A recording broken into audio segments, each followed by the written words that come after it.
गिबियावनो बयनिसिम खुलुमनायखौ बावहरग्रोबाय। बे समाव आलादा बड'लेण्ड सोरजिनो थाखाय 34 बोसोर सोमावसारनानै जोंनि बर' जा गोजोन गोरोबथा थामथि गोजोन गोरोबथा खालामबाय, बे गोजोन गोरोबथानि उनावबो जोंनि जाय दावहारुफ्रा जोबथेसालियाव दिनैसिम जोबजानानै थाबोबाय, बिथांमोन साफ्रोम दावहारुमोननिसिम जों मुंख्लं नखरारि आफादनि जानानै सिबिनायखौ बावहरग्रोदों। दिनै नोंथांमोननि मिडियानि गेजेरजों जों जोंनि बर'नि गेदेमा दैदेनगिरि बिथांमोनखौ खावलायनो थाखाय नोंथांमोनखौ लिंहरनाय लेखा नोंथांमोना बेयाव जोंखौ हेफाजाब होफैनायनि थाखाय नोंथांमोननिसिम जों साबायखर बावहरबाय।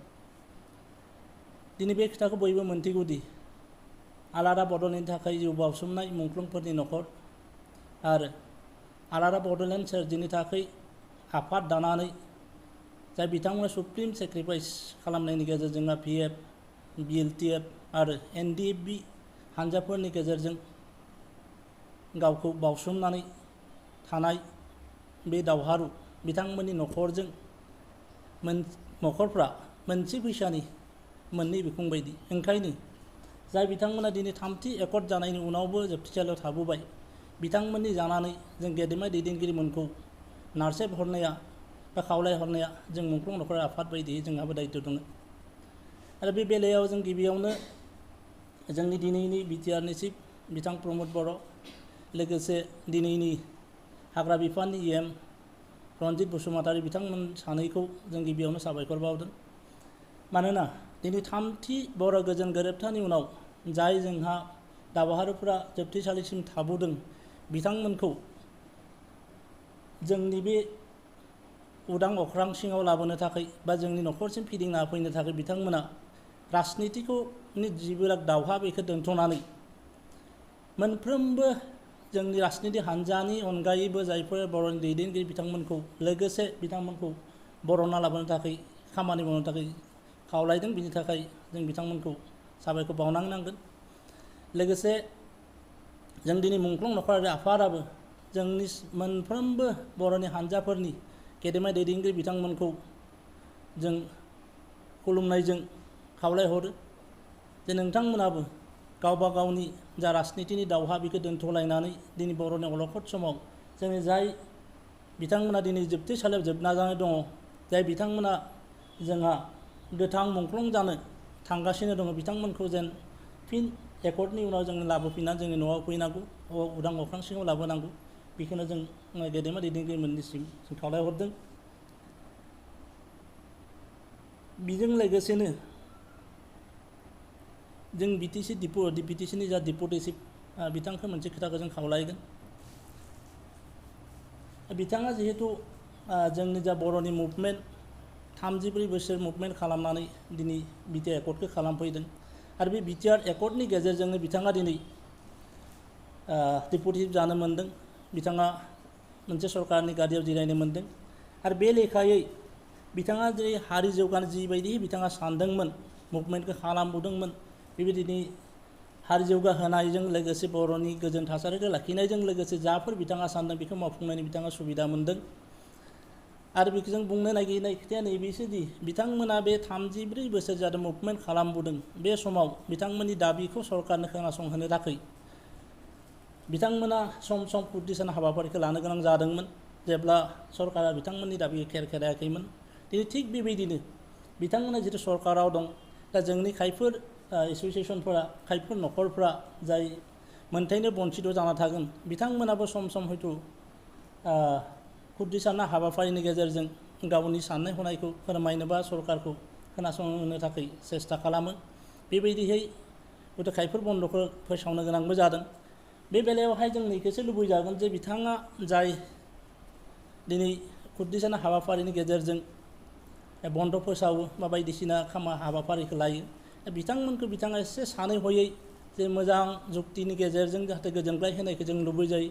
नाथाय जों बिथांनि खायफोर कमेन्टखौ ओरैबायदि मोनो जे जोंनाय अराव हाथरजों खुबैनानै खोमोरनो नाजानानै जा अरखौ बेरदेरहोनाय बायदिसो जों बुंनाय बायदिमोन। ओंखायनो जों खावलायगोन बिथाङा जे मुभमेन्ट खालामबोनानै गावनो मोनबोखानाय दिनै सोरबा खुद्रिसारनायाव बिथाङा मोजां रोखोमै बुंजानायखौ बा बिथांमोननि जाय खुद्रिसारदों बिथांमोननि गोजोनग्लायनाय बायदियै बिथांमोना जिआव सेटिसफाइ जागोन, बेबायदि खोथाखौ जों बुंजानो लुबैयो।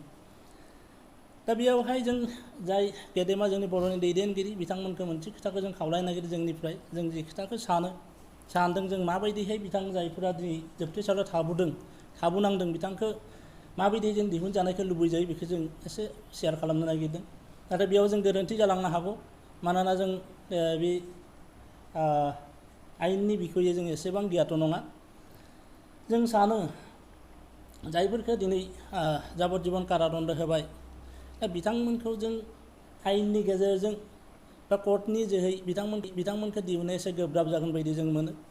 जायनि थाखाय लवार कर्टआ जितु बिथांमोननि सायाव राय होदोंमोन बेखौनो फिन हाइकर्टआ राय होफिननो गोनां जादों। दा बे बेलायाव नुयोब्ला जों सानो सुप्रिम कर्टआबो हयथ' बेबायदि थाङोबा जों बेखौ दिहुननो हानायखौ गोरा बायदि नुहुरदों। मानोना दा जोंनि दैदेनगिरि बिथांमोना साफ्रोमबो मिथिगौ कर्टआ सानफ्रोमबो प्रुफनि सायाव बिसास खालामो, जायनि थाखाय बिथांमोनखौ लवार कर्टआ जिथुनिखि राय होदों जाजमेन्ट होदों बेखौनो हाइकर्टआ होनो गोनां जादों। लवार कर्टआ अलरेडि बिथांमोन खायफोर खामानि जिथु मावलांनो गोनां जादों जितियानोखि जोंनि दाबिखौ मानिनो थाखाय सरकारखौ खोनासंनो थाखाय। दा बेफोरनि बेलायावहाय खायफोर जुदि एक्सन लानायनि सायाव CBI तदन्त होनानै बिथांमोननि सायाव जिथुनिखि एगेन्स्टै एभिडेन्स साबमिट खालामदों, दा बे CBI एभिडेन्स साबमिट खालामनायनि सायावनो जिहेतु लवार कर्टआ राय होदोंमोन। आरो दिनै हाइकर्टआबो बिथांमोननि CBIआ जिथु तदन्त खालामनाय एभिडेन्स होदों बिनि सायाव बिथा खालामनानै दिनै हाइकर्टआबो राय होदों। दा एकमात्र जों बेयाव मोनसे प्रसेसखौ एसे दावगानायखौ नुनो मोन्दों, जितु एकर्टनि दहाय लानानै बे साब्रैखौ खाराम जायखौ एगारथाव बेखौ हयथ' एगारबाय। आरो थिग बेबायदिनो सुप्रिम कर्टआव थाङोबाबो जों बेखौनो सानो जे बिथांमोना जाय CBIआ बिथांमोननो गोबां एभिडेन्स होदों, प्रुफ होदों, बे प्रुफनि बिथा खालामनानै बिथांमोना हयथ' रायखौ होनो गोनां जागोन।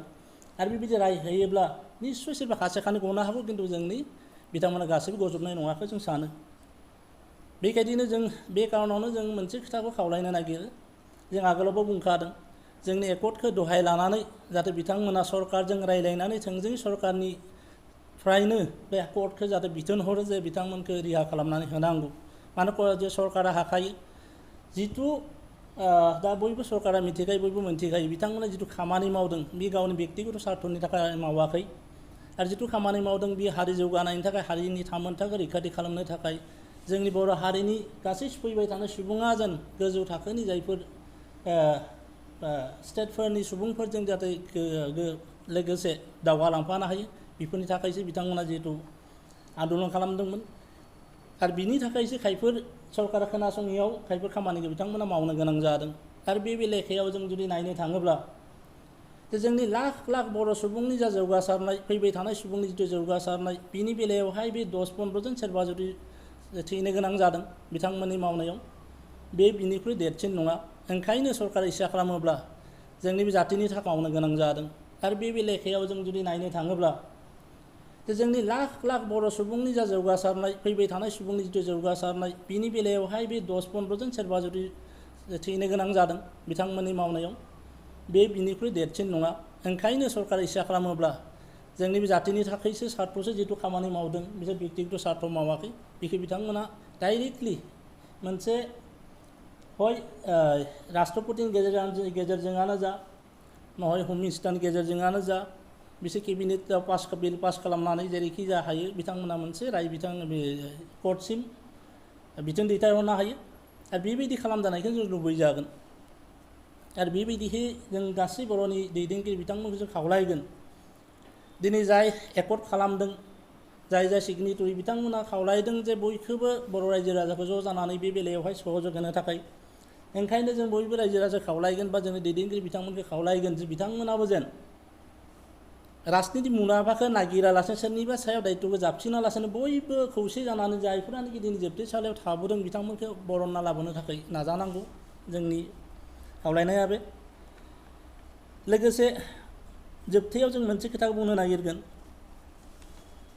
जे बिथांमोनजों लोगोसेनो जाय जोंहा दावहारु बिथांमोना बे थामथि बर' गोरोबथानि गेजेरजों न'सिम फैफिननो हाबाय। बिथांमोननि न'आ दिनै बायला जिला जानानै दङ, गेरेबलांदों, जिहेतु बिथांमोना गावनि न'खरनि खामानि जेबो मावनो हायाखैमोन बर' हारिनि थाखाय नांनायावनो। ओंखायनो बिथांमोननि साफ्रोमनि न'खौ जुदि नायफिननायखौ थाब खालामो, बिथांमोना जिथु खोथा होदों बेबायदि थाब नायफिननानै बिथांमोननि न'खरखौ फोसाबनानै होयो। लोगोसे जाय मुंख्लंफोरा दिनै जिउखौ बावलांबाय बिथांमोननि न'खरफोराबो थालांनाय न'खरफ्राबो दिनै गेरेबनानै दं। दा बे न'खरफोरखौबो जे एसे थाबैनो नायफिननानै आरो सरकारा बिनि सायावबो बेब'स्था लायो। दा बेखौबो जों सरकारखौ लोगोसे खावलायखाबाय। दा जोबथायाव जों बेखौनो जों बुंफिनदों, जोंनि गेदेमा दैदेनगिरि बिथांमोननिसिम जों खावलायफिनदों जोंनि जायफोरा दिनै थामथि बर' गोरोबथानि उनावबो जोबथेजायाव थाबोनांदों, बेखौ बयबो ज' जालायनानै बयबो दैदेनगिरिफ्रा सुबुरुन होलायनानै जायफोर एकर्ड खालामो बिथांमोनजों लोगोसे थांनानै जेन बिथांमोनखौ जों न'खरसिम लाबोफिननो हायो, उदां अख्रांसिम लाबोफिननो